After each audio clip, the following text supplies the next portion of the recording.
હવે વાત કરીશું સિવિલની વધુ એક સિદ્ધિની।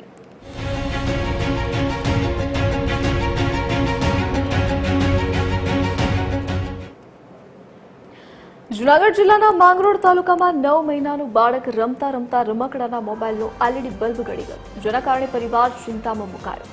બાળકને સતત ઉધરસ આવતા માતા પિતા રાજકોટ ખાનગી હોસ્પિટલમાં લઈ ગયા, જ્યાં ફેફસામાં પિન ચોંટી ગયા હોવાનું માલુમ પડ્યું, જેની સર્જરી માટે 70,000નો ખર્ચ લાગ્યો।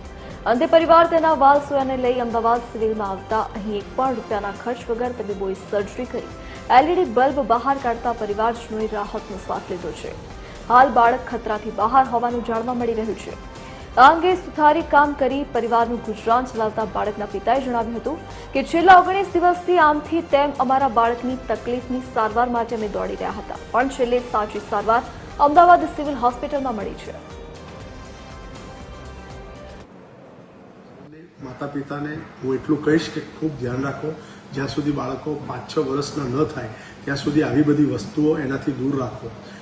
કેટલા બધા કિસ્સાઓની અંદર સિવિલ હોસ્પિટલમાં એલઈડી બલ્બ, સ્ક્રૂ, પિન એવું બધું શ્વાસ નળીમાંથી કાઢવામાં આવ્યું છે અને આ 5 વર્ષના બાળકોને ખાસ કરીને એમની રીચ એટલે કે હાઇટથી વધારે જગ્યા પર આવા બધા વસ્તુઓ રાખવી જોઈએ। સિંગ, ચણા, દાણા પણ એ ઘણીવાર શ્વાસ નળીમાં ઉતરી જાય છે, જે સૌથી કોમન ફોરેન બોડી તરીકે હોય છે। એ જ રીતે કોઈ થમ્સઅપની બોટલમાં ભરેલો એસિડ, આવી બધી વસ્તુઓના હિસાબે બાળકો ખૂબ જીવના જોખમમાં મુકાઈ જાય છે।